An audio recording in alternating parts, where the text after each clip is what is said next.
dia, boa tarde, boa noite. Hoje estamos aqui em mais um episódio do Investimento à Beça com a minha amiga Cris Pereira, que está aqui comigo, dando a honra e o prazer da visita. Tudo bem, Cris? Tudo bom, Hudson, e você? Tudo ótimo, felizmente, super tranquilo. Muito obrigado mais uma vez, Cris.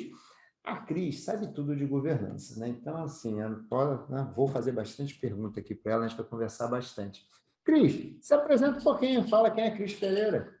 Bom, vamos lá. Eu tenho a minha carreira, né, no mercado de capitais, trabalhei por 20 anos na Bolsa, na Bovespa, na BMF Bovespa e na B3, tanto olhando o lado do investidor, principalmente investidor estrangeiro, e depois olhando o lado da empresa, né? Quais são as regras de governança, o que a empresa tem que fazer para abrir o capital na Bolsa. Então, eu saí da Bolsa em 2017 para aprofundar esse olhar, né, e poder trabalhar diretamente com empresas que estejam ou se preparando para um IPO ou para receber um investimento, né? Então, hoje eu tenho uma consultoria com 2 sócias que a gente atua aí apoiando as empresas.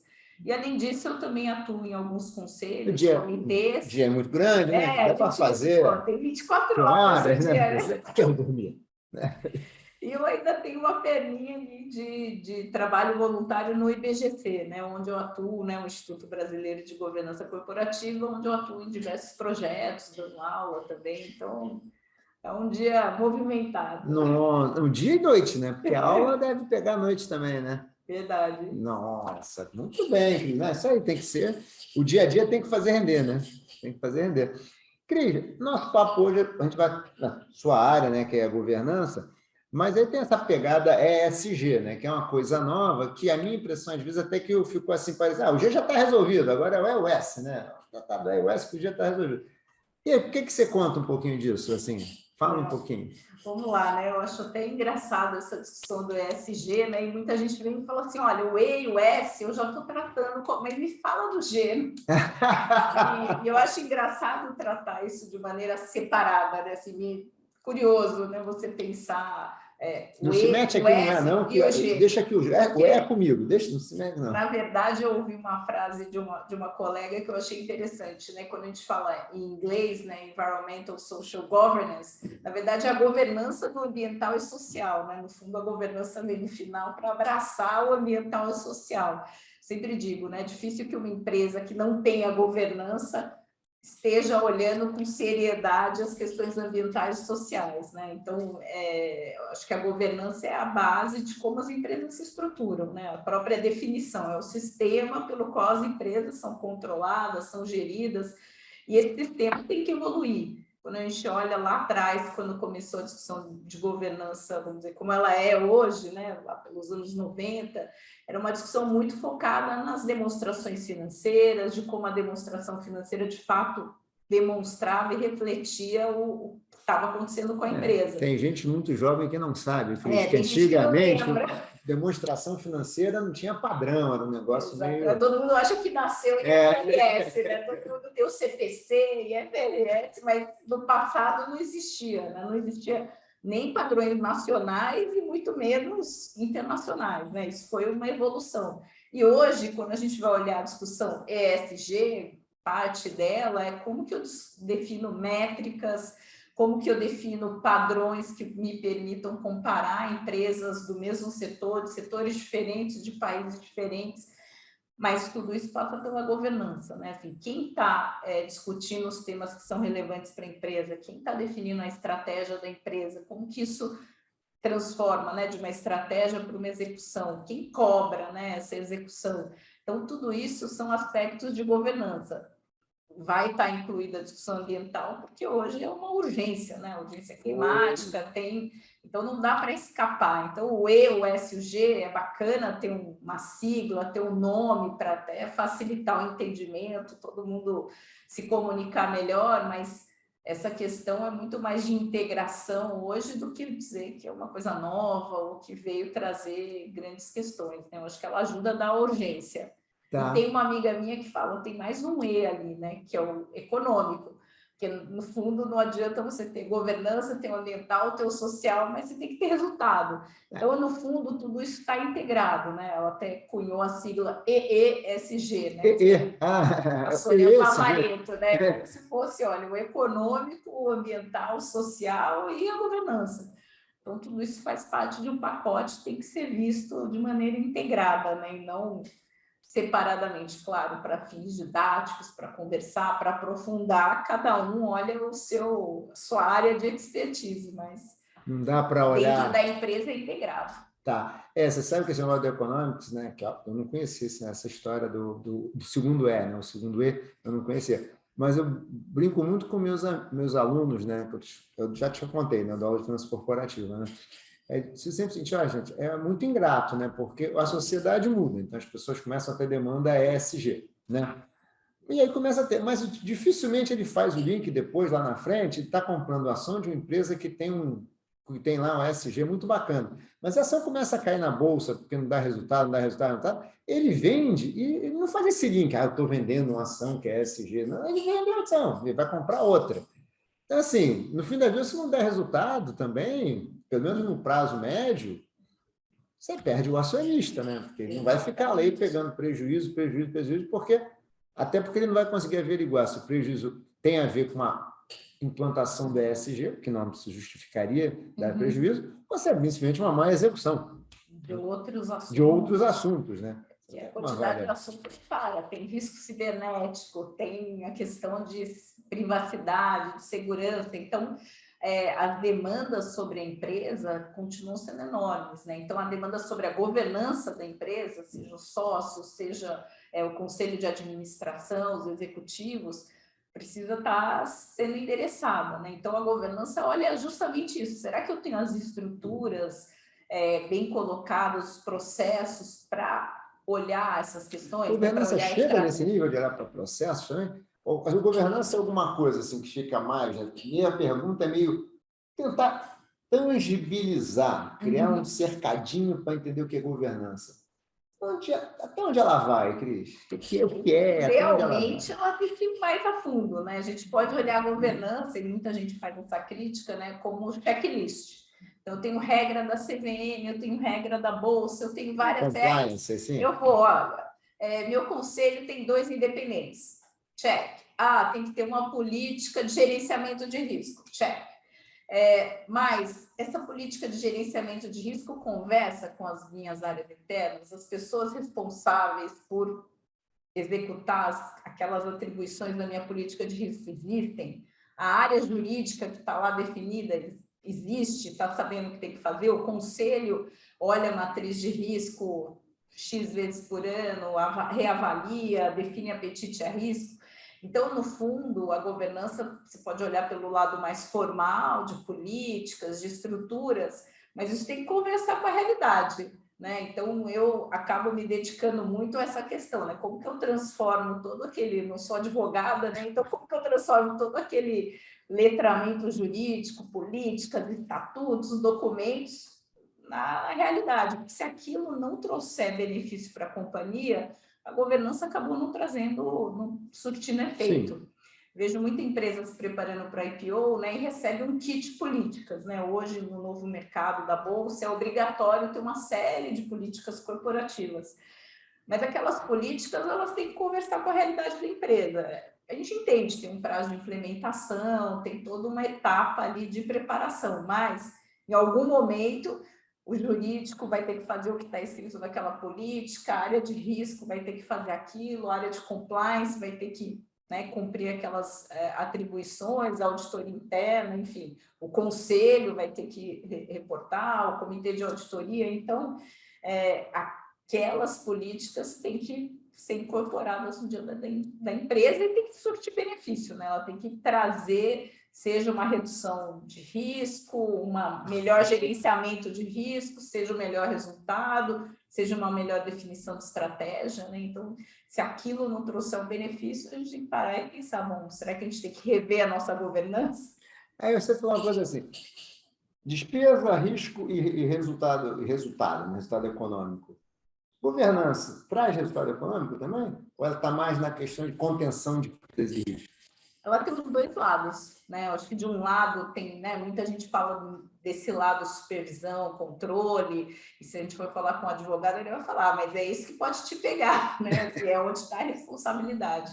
Mas a governança também tem o papel de pensar, bom, como que eu defino a minha estratégia? O papel principal do conselho é definir a estratégia e ser o guardião da execução daquela estratégia, né?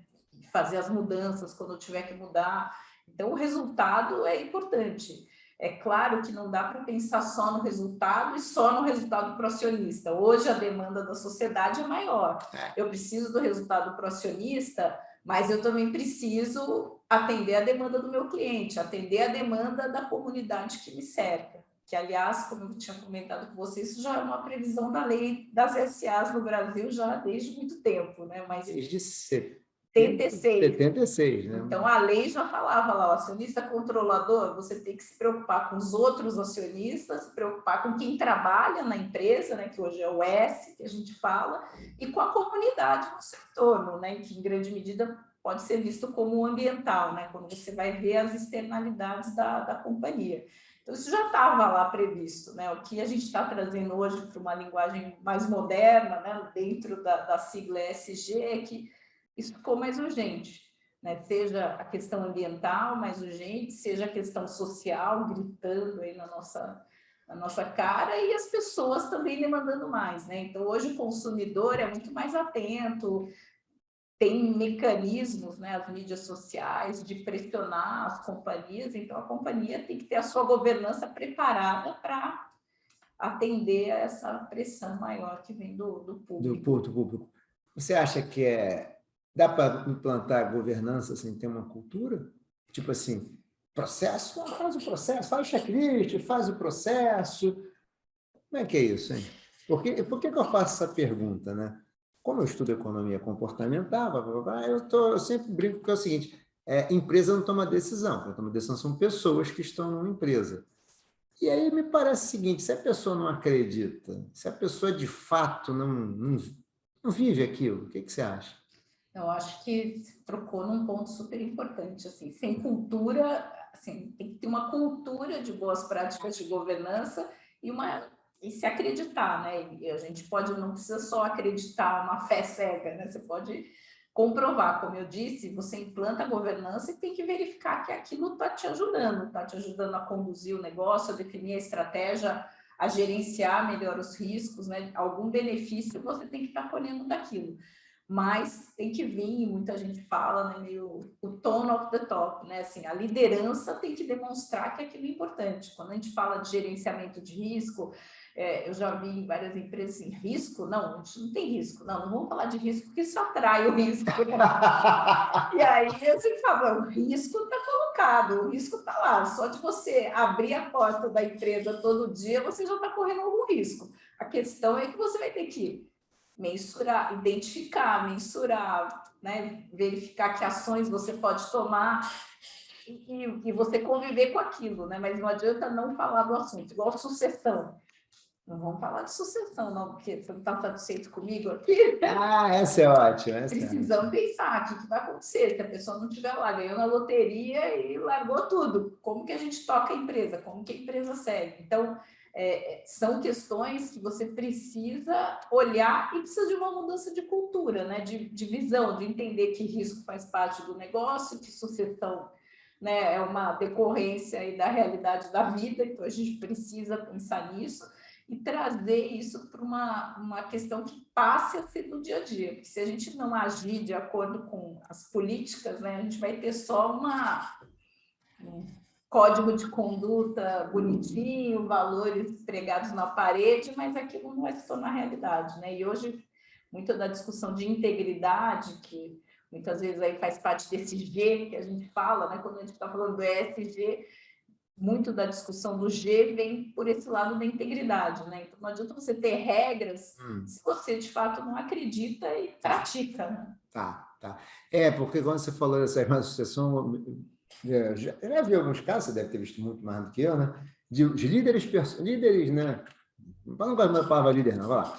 Líderes personalistas, né? São pessoas que são muito boas, tecnicamente, muito bem relacionadas e tal, mas meio que tem um ego grande também, né? Verdade. E aí fica aquele negócio, sucessão, tem que fazer. Mas a pessoa nunca ajuda, ela sempre vê um empecilho, ela sempre bota para andar, mas não deixa andar, né? Tem que botar para andar, porque senão vão cobrar ela que ela não está andando. Mas ela claramente sabota o tempo todo. Isso é um comportamento que dá para ver, dá para mapear, dá para dizer que isso é um tipo de comportamento que dá para catalogar? Não, é bem típico, assim, né? Eu acho que tem um contexto, quando a gente está pensando em companhia aberta, que tem um CEO que, né, tem visibilidade, que aparece na mídia, e você tem isso também no contexto de companhia fechada, familiar, né? Onde o CEO é também o fundador da empresa, é a pessoa que começou, iniciou a companhia, então a empresa é parte dele, ele ou ela, né? A maioria é ele, mas a empresa faz parte. Então, assim, como assim, né? Não vou pensar em alguém, não estou mais servido para isso. É sempre um assunto muito delicado, né? Assim, acho que discutir sucessão é sempre um tema quase psicológico, né? Menos da esfera ali de administração, de economia, mas essa discussão é importante. Quanto mais preparado, né, e eu acho que a gente tem inúmeros casos para demonstrar que quanto mais você pensa no assunto, organiza a discussão, se prepara para isso, melhor né? Melhor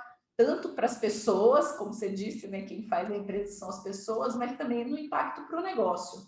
Eu acho que a pior coisa para o negócio é você ter uma indefinição ou ter uma disputa, né, sem aparente solução. Então, quanto mais isso for organizado, e eu acho que tudo na governança passa por isso, né? Quanto mais estruturado, organizado, melhor ou menor o impacto negativo para o negócio. O que é a crise? Então, assim, o que é uma estrutura de governança? Quais são os...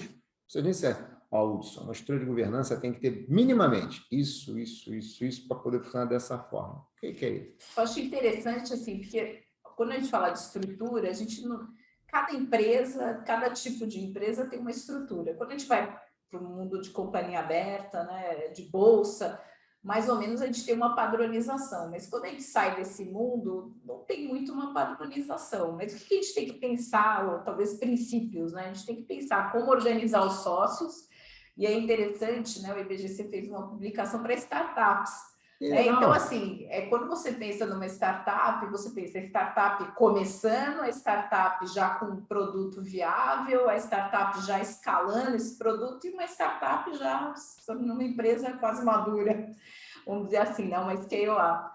Mas, quando a gente pensa numa startup, a primeira coisa que você tem que resolver é como que os sócios vão se relacionar, né? Se você tem mais de um sócio, ou se você tem só um fundador, como que esse fundador vai se relacionar com aquelas primeiras pessoas que vão se organizar. Então, a relação entre sócios é muito importante. Quando a gente vai para uma companhia aberta, a relação dos sócios está definida na lei, no estatuto, tem uma série de complexidades, né? A gente está falando de investidores estrangeiros, investidores locais, fundos de pensão.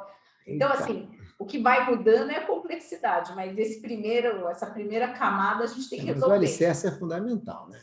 Aí a gente tem uma segunda camada, que é o conselho. Pode ser que numa startup a gente não tenha um conselho, mas à medida que a empresa começa a crescer, você começa a ter outros sócios, você precisa de uma estrutura que pense na estratégia, na supervisão, que não esteja no dia a dia do negócio, né? Eu atuo no conselho de uma startup e é um pouco disso, né? Assim, não é obrigatório, não precisa, mas por que o fundador quis ter um conselho, né? Para ajudá-lo a pensar em algumas questões que ele sozinho não estava conseguindo tocar. Então, o conselho tem muito essa função, né? Quando a gente vai olhar no contexto aí de novo, né, fazendo um paralelo com a companhia aberta, o conselho tem uma série de responsabilidades, obrigações, né, previsto na lei, previsto nos regulamentos, enfim. Mas quando a gente olha ali o básico, o conselho tem essa função, né, de ser alguém que está olhando o longo prazo, que está representando, né, ou está falando em nome dos acionistas, que está apoiando a gestão, né, nas questões mais difíceis, nos dilemas, e ajudando a gestão a olhar além do apagamento de incêndios cotidiano, né, que é o dia a dia da empresa. E aí você tem o time de gestão, né? Quem está tocando, quem está cuidando da empresa, quem está executando o dia a dia, né? E como que aquela estrutura está montada, quem toma as decisões. Então, se a gente pensar nesses 3 elementos, né, a propriedade da empresa, os sócios, o conselho e a gestão, isso está presente em qualquer empresa, qualquer organização. Se a gente estiver falando de uma associação sem fins lucrativos, de uma empresa fechada, de uma companhia aberta ou de uma startup. O que vai mudar é que tipo de estrutura que eu vou precisar. Numa companhia aberta, eu preciso de um conselho com o mínimo de independentes, com uma série, né, com regimento interno, com uma série de políticas. Quando eu estou num contexto de uma startup, eu posso ter algo bem mais fluido, mas mantendo esses princípios e essa dinâmica. Né? Gostei disso que você falou, né? Porque o princípio é fundamental, né? Você pode aumentar ou diminuir o tamanho, digamos, da carga. Mas o chassi tem que estar pronto, né? Assim, e o chassi tem muito a ver com a cultura, o chassi tem muito a ver com o propósito da empresa, tem muito a ver com essa questão que muito tem a ver com valores, né? Muito a ver com valores. Muita gente associa governança com as regras, né? E acaba achando isso uma coisa burocrática, só de empresa grande, né? Porque se a gente olha, a regra da bolsa é muito complexa, não consigo atender, eu tenho que ter comitê. Isso tudo acaba surtindo em custo, né? Então, claro, quanto mais estrutura você tem, maior custo você tem. Então, você tem que dosar aquele custo para a sua necessidade. Não adianta você ter um custo enorme de governança se aquilo não está aderente à sua necessidade naquele momento, aderente ao que seu negócio está pedindo. Então, a estrutura pode variar muito e você tem que adequar aquela estrutura ao que faz sentido. Até na conversa com investidores, vários investidores olham e falam, não, olha, é uma empresa assim, eu acho que não precisa ter essa estrutura, porque ela ainda é pequena, o próprio investidor tem interesse que a empresa não gaste dinheiro no que não precisa, né? Então, a demanda pelas estruturas de governança vai variar ao longo da trajetória das empresas de acordo com o tipo de empresa, né? De organização. No fim das contas, é o que você falou do economics lá atrás, né? No fim, é assim, preciso disso, né? Uma coisa, talvez tenha, vamos lá, tem um mínimo, que é uma, digamos, um chassi, uma plataforma, um alicerce que todo mundo tem que ter, né? Mas aí o que você vai botar ali em cima? De repente não precisa ser uma casa de 4 quartos no início, não precisa ter 4 andares, talvez, né? Então você tem que ter um bom alicerce, um andarzinho. E aos poucos você vai construindo as outras camadas. Você cresça, né? Conta um pouquinho, você estava falando um pouquinho de marcos, né, da governança, até a gente estava conversando um pouquinho sobre 1992, aí teve Eco 92, aí Eco 92 é uma governança em meio ambiente. Conta um pouquinho desses marcos aí. Eu tenho olhado um pouco essa história, né? Porque todo mundo fala do ESG, é novo, né? Mas muita gente que eu ouço falando da questão ambiental traz para 1992, né? Quando teve a Conferência do Clima no Rio de Janeiro, a Eco 92, onde de fato, muita gente considera que não foi a primeira conferência, pelo que eu entendi, né? Mas foi onde se começou a ter essa discussão mais organizada, com uma preocupação mais global, com vários atores envolvidos. E, coincidentemente, nesse mesmo ano, 1992, na Inglaterra, estava sendo lançado o relatório Cadbury, que virou depois o Código de Melhores Práticas de Governança no Reino Unido. Ele surgiu a partir, né, da necessidade local, ali, depois de muitos escândalos corporativos, né, sempre tem alguma questão que não funcionou e obrigou todo mundo a olhar, entender o que não tinha funcionado e criar essas regras. Né? Então, a partir dali, você também começou a governança, vamos dizer, como a gente entende hoje, né? Muito olhando companhia aberta, muito olhando a demanda do investidor, né? A gente tem que lembrar que nos 80, nos 90, quando a gente começa a ter as estruturas de investimento coletivo, aí tu falou fundo de pensão, fundo de ação. Então, esses investidores organizados, né, e representando a sociedade, eles acabam ganhando muita força nesse momento, né? E são eles os atores que vão pressionar as empresas por melhorias de governança. E aí, quando a gente olha no Brasil, o IBGC foi fundado em 1995. Então, tudo acontecendo nos anos 90. O primeiro código de melhores práticas de governança do IBGC foi em 1999, foi antes de 2000, né? Tudo... E ele voltado muito para conselho, né? Até o IBGC surgiu como Instituto de Conselheiros de Administração. E no ano 2000, a Bolsa lançou o Novo Mercado, que acabou sendo aí uma referência de boas práticas de governança no mercado de capitais. Então, a gente vê que teve um começo ali... Nos anos 90 foi uma ebulição. Uma ebulição, né? Foi ali que... E hoje a gente vem discutir essa integração, né? Do E, do S e do G, né? Mas muita coisa já estava sendo... estava surgindo ali naquele começo. Claro, a governança evolui, né? Então, você tem ali o novo mercado mesmo, né? Foi criado um conjunto de regras que, naquele momento, né, no ano 2000, se entendeu que eram necessário para minimizar a visão de risco dos investidores, principalmente estrangeiros, né? Que não queriam investir no Brasil ou investiam mediante um desconto muito grande, e os empresários que não queriam abrir o capital, que achavam que aquele desconto era injustificado, né? Então, se criou um conjunto de regras que tentou resolver esse impasse, né? E muita questão societária, muito sócio, né? Nessa camadinha, nessa né? camada de sócios, né? A questão do só tem ordinária, o tag along, né? Que é no caso de uma venda de controle, você garantiu equidade, né, entre todos os sócios.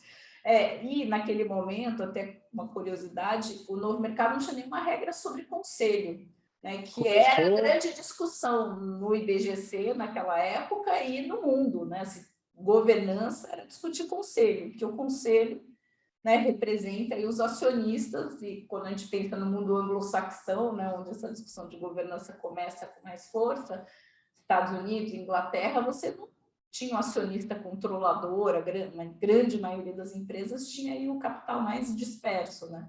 Então, no Brasil, o novo mercado começou sem regra de conselho. Depois, isso evoluiu, né? E a gente teve várias evoluções para incluir o conselho, conceito de independente, lá atrás, uma polêmica enorme, não existe gente suficiente para ocupar essas posições de conselheiro independente. O que é ser independente, né? Eu acho que essa discussão permanece até hoje, né? O que é ser independente? A lei, na verdade, exige que qualquer conselheiro seja independente, independentemente de quem o indicou.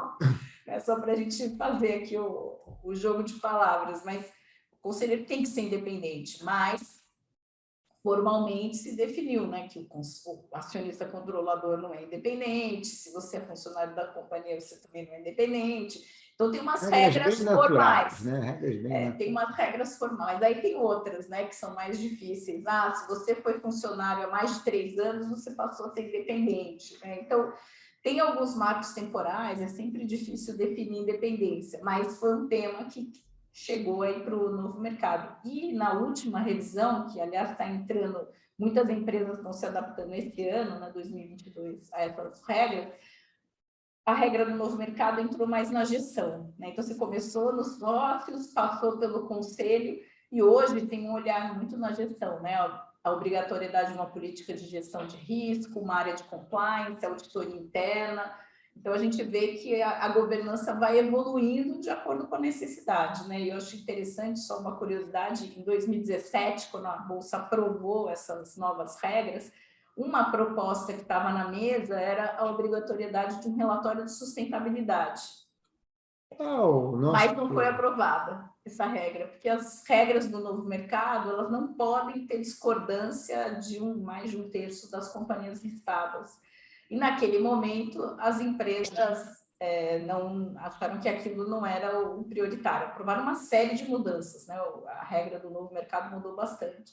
Fico curiosa de saber se hoje, né, teria a mesma resposta, né? Eu acho que está na hora de voltar a discutir essa regra, pelo jeito, né? Com a Bolsa, né? Vamos ver quando que vai ter essa nova discussão. Como eu falei, as regras de 2017, até por conta da pandemia, teve uma dilatação de prazos, as empresas estão implantando agora, né? Então, sempre você precisa de um prazo para todo mundo se familiarizar, como eu disse, né? Assim, você tem a implantação, fiz a política, mas agora eu preciso traduzir ela no meu dia a dia, né? Então, eu preciso de um tempo de maturação, né, dessas políticas, né? E eu acho que, falando prazo de maturação, lembrei de uma questão, né? Em 2011, numa das revisões do novo mercado, foi tornado obrigatório a empresa ter um código de conduta.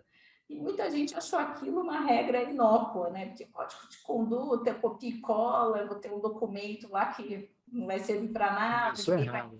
Então, assim, eu acho que assim, cada um é cultura, né? Se você olha aquilo lá como uma oportunidade de implantar um código de conduta, ou você simplesmente copia e cola o código de conduta, às vezes nem muda o nome da empresa, publica lá no seu website. Já vi. Mas, nessa última revisão, o código de conduta já veio ampliado, já tem um conteúdo mínimo, já é obrigatório ter um canal de denúncia, e a gente vê que várias empresas já têm isso de maneira, né, já tem treinamento sobre aquele código, o código já não é mais escrito naquela linguagem jurídica que para a maioria das pessoas não diz nada, traz exemplo, traz treinamento, então você vê, né, e eu acho que reforçando o seu ponto da cultura, né, então isso começa a ser integrado na cultura, mas você tem um começo.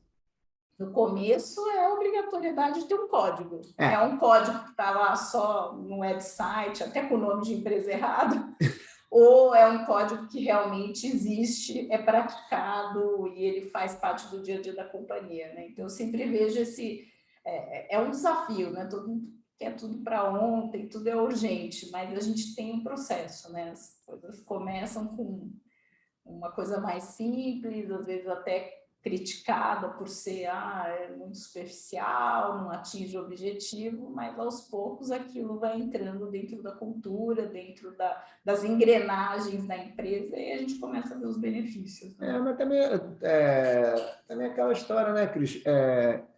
Cultura não é uma coisa que você simplesmente pega e diz assim, ó, isso é assim, faz. As pessoas têm que acreditar, então elas têm que ter um tempo para se convencerem de que aquilo é bom por alguns motivos, se justifica. Uhum. E de que, geralmente, essas críticas são sempre assim, tornou mais burocrático, ficou mais caro, está demorando mais. Tá, quais são os benefícios? Você tem que olhar para os benefícios e confrontar benefícios e ver, não, os benefícios estão compensando esses custos que tem. Então, assim, sempre vai ter um custo, né? É a velha questão da regulação, né? Você tem um custo para você fazer as coisas de um determinado jeito, que é um pouco mais caro, mas tem benefícios. Tem que apurar os custos e benefícios para ver se vale a pena. Isso demanda um tempo. E nesse tempo, as pessoas têm que encontrar as maneiras de implementar aquilo da maneira mais eficiente e tal, e até para elas se convencerem de que aquilo faz sentido, né? De que aquilo tem sido bom para o negócio dela, né? Então, assim, cultura não é esse negócio, você pega, a partir de amanhã, é assim. Decreto, como é que é a cultura, né, da empresa? A cultura da empresa é essa. Eu fui lá e falei. Está escrito, fiz uma reunião com o meu time e já falei, é desse jeito. E quem estuda, né, com mais profundidade sabe, né? Quando você fala, tem alguma determinação da liderança, né? Você vai ter uns 20%, 30% que aderem imediatamente, né? São as pessoas que são crédulas, assim, que vão acreditar de qualquer maneira. Tem ali uma massa ali maior que vai precisar, quero entender melhor, tá bom, mas deixa eu ver como que é, deixa eu entender se é isso mesmo, né? Se mudou mesmo. E tem ali um tanto de céticos que vão estar sempre questionando, né? Então, acho que a gente tem que entender que existe esse movimento e as coisas, né? A governança tem que lidar com isso, né? Como que a liderança consegue fazer essa mudança, né? Enfrentar a rádio peão, né? Se falar foi no passado, né? Como que a gente assegura que está todo mundo dentro de uma conduta que seja adequada, né? Mas isso depende de exemplo, depende de construção. Desconstruir é rápido, agora construir é demorado. Nos modernos, a gente tem visto, né, que a desconstrução, às vezes, tem sido a pauta. Instantânea, quase. Cris, uma pergunta. Você falou na conversa anterior aqui sobre, na Inglaterra, países anglo-saxões, nós temos empresas pulverizadas e no Brasil nós temos empresas mais familiares, mais concentradas, assim. E como é que é essa diferença? A gente está trazendo práticas de um mundo pulverizado, onde talvez essa coisa seja mais relevante, porque tem um bando de sócios aqui, galera, todo mundo pequenininho, a gente tem que dar um jeito de tratar todo mundo na mesma régua. Uhum. E aqui tem um camarada que diz, a empresa é minha, a governança é Jojo. Como é que são essas diferenças assim? O que a gente precisou adaptar? Como é que mudou? Né? Quando você falou tropicalização, como é que foi essa tropicalização? O que foi o relevante nisso? Então, eu acho que no começo, até eu falei, né? O primeiro relatório foi um relatório no Reino Unido que tinha um foco ali nas questões, né, do mercado inglês e que tem essa característica que, como americano, tem empresa familiar também, né? Tanto nos Estados Unidos quanto na Inglaterra, mas a grande maioria são empresas de capital aberto, com muitos investidores na bolsa. Então, a grande preocupação é como que esses investidores espalhados, né, garantem que seus interesses estão bem representados no conselho. Então, a discussão sobre o conselho é crítica. Quando a gente veio para o Brasil, especialmente quando o novo mercado foi criado, a gente praticamente não tinha empresas que a gente chamou de corporation, né, que tem acionistas pulverizados. Toda empresa tinha um controlador para chamar de seu, né, ou um grupo de controle, né? Então, o conselho acabava representando muito esse interesse do controlador. Ele é composto pelo próprio controlador, pessoas da família, né? Então, assim, você tinha ali o conselho e o controle muito colados. Então, a grande questão era como que você trazia sócios de fora, né? E o relacionamento desses sócios com os sócios controladores, diferente dos Estados Unidos e da Inglaterra, né? Então, várias questões que a gente trazia aqui, que se discutiu nos Estados Unidos, não faziam muito sentido no Brasil, principalmente essa questão de independente no conselho. Mas à medida que as empresas, né, foram abrindo capital, mais a gente hoje tem no Brasil algumas corporations, você vê que essas empresas têm necessidades parecidas, né? Eu quero ter conselho com independentes, quero que os minoritários, né, os investidores que não estão no controle, indiquem também pessoas para estar nesse conselho, ou pelo menos participem, né, do processo de composição desse conselho, quero uma prestação de contas mais estruturada. A questão de remuneração passa a ter bastante importância, né? Quando a gente está no controle, muita gente fala, né, que o controlador acaba segurando a remuneração, né? Porque todo mundo está ali, o controlador geralmente é alguém que está no dia a dia da companhia, né? Então ele ou ela, mas em geral ele, né? Ele está nas três funções. Ele é sócio, ele está pensando na estratégia, mas ele muitas vezes ou está diretamente na execução ou está muito próximo da execução. À medida que a gente vai separando isso, e a gente vai tendo, né, empresas que são maiores, que são globais, que estão atuando em vários países, a gente vai trazendo aí as demandas aí do mundo anglo-saxão para a gente também, né, de ter supervisão e controle, de ter conselheiros independentes, de ter algumas movimentações de composição de conselho que se assemelham também ao mundo, né, anglo-saxão. Mas eu acho que hoje as discussões são muito mais parecidas, né? Lá atrás era diferente. É claro que no Brasil a gente tem 400 companhias abertas, né? A grande maioria das empresas do Brasil é fechada, familiar ou não, mas são empresas que estão em outro contexto, né? Então, aí, quando a gente vai falar de governança, a gente tem que adaptar, né? Tem que pensar, bom, o que faz sentido desse mundo de companhia aberta para esse contexto de empresa, né? Assim, faz sentido pensar na relação de sócios, faz sentido pensar eventualmente num conselho, ainda que seja um conselho consultivo, faz sentido ter algumas estruturas de controle, até porque à medida que a empresa vai crescendo, é bom ter uma auditoria externa, é bom eventualmente ter uma auditoria interna também, gestão de risco, né? Então, algumas questões da governança a gente associa muito ao mundo anglo-saxão, né? Muita gente fala, isso é coisa dos americanos e ingleses, mas elas também são adaptadas ao Brasil, né? Com os devidos ajustes e questões. É como eu falei, a estrutura você sempre tem que pensar que estrutura que vai fazer sentido, porque a estrutura custa, né? Então, tem que pensar o que vai trazer benefício de fato. E agora me conta, ao longo do que você tem visto, governança tem feito realmente diferença? Tem aquela discussão, que já tenho visto até estudos mais recentes, falando que ESG já se comprova que empresas ESG compliant performam melhor que as não compliant, né? Ok, temos essa discussão para a governança, é mais antiga, me lembro, a gente teve... é que, assim, como você falou, década de 90 foi profícua, né? Eu me lembro que a Ambid, lá atrás, ainda quando era Ambid, ainda tinha lançado uma classificação para fundos de sustentabilidade, né, e tal. E sustentabilidade, na época, era alguma coisa que a gente sabia muito bem o que era, mas governança. Era mais ou menos isso. E dizia assim, não, os fundos que têm governança performam melhor, que aplicam empresas com boa governança. O que tem? O que os estudos mostram? Olha, eu sou bastante cética com relação aos estudos, né? Claro que eu não sou uma profunda conhecedora de econometria, né? Mas eu vejo que os estudos têm sempre algumas questões, né? Eu acho que tem muitos estudos que tentam demonstrar, e alguns demonstram lá com as suas limitações, que empresas com melhor governança têm um retorno melhor, ou são mais sustentáveis no sentido de mais duradouras, mais longevas. Boa. E, de fato, a gente vê que tem uma questão, acho que também associada a risco, né? Quando você tem uma melhor governança, você tem uma redução da percepção de risco, uma valorização maior pelos acionistas, mas é sempre muito difícil quantificar, né? Acho que tem muita gente que quer me mostra os números aqui, eu quero ver por A mais B que isso traz tipo assim, mais faz retorno. Sentido. Cris, eu vou gastar dinheiro com isso? É muito difícil, né? A rigor, eu teria que ser uma empresa no mesmo setor, com a mesma, uma com governança, outra sem governança, né? E ver como que elas desempenham de maneira diferente.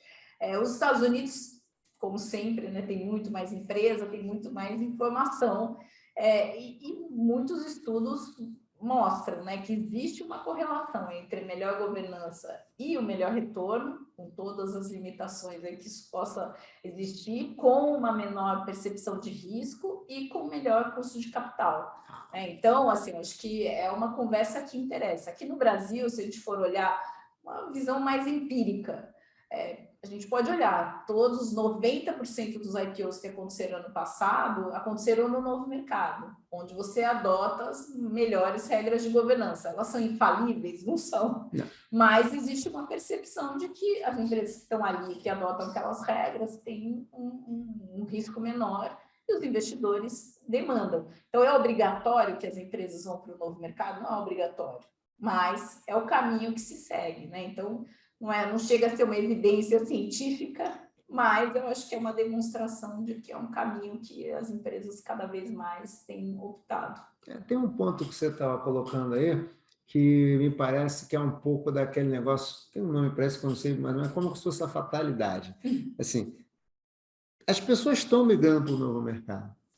As pessoas, seja por amor ou pela dor, né? Seja quando eu acredito ou pela dor, poxa, não tem que entrar porque senão vão me encher o saco, sei lá, estão entrando. Então, a tendência é que, pelo menos, elas vão ter uma avaliação dos analistas, melhor. Por que não? Porque já passa a ser um critério. Está no novo mercado ou não está? Se está, já tem uma recomendação melhor. Portanto, ela tende a captar recursos mais baratos, ela tende a ter uma oferta de capital para ela, tende a reduzir a taxa de juros em pé, tende a conseguir sócio com mais facilidade. Então, acho que de alguma maneira vai caminhando, né? Como se fosse aquela questão da fatalidade no bom sentido, né?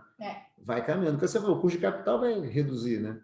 Que é o que estão falando agora também, que é a mesma coisa de governança, que é ESG, né? Não, se você não for ESG, vai ficar caro de captar, não sei o quê. Mas eu acho que uma questão, né, no ESG, que vários investidores estão apontando para essa questão como que eu traduzo, né, todas as minhas metas, ESG, você carbono zero, você neutro em carbono, em X, como que aquilo está refletindo na demonstração financeira, né? Que custos que eu estou incorrendo para chegar nesse atingimento de meta, como que eu estou fazendo para equacionar esses custos.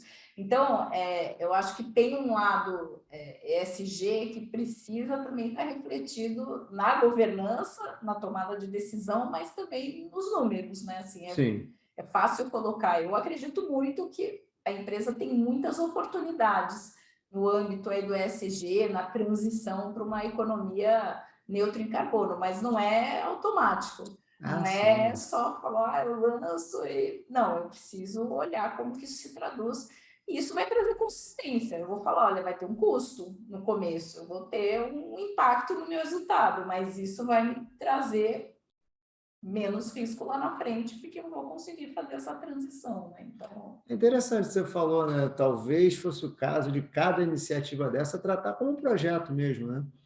Então a gente tem, vamos botar, tem um projeto Carbono Zero, ele é feito de quais iniciativas, ou iniciativa Carbono Zero, são quais projetos? Projeto A, B, C e D. Então, o projeto A vai custar tanto, vai trazer esse benefício, essa visão, né? Não adianta a gente pensar só numa questão mais...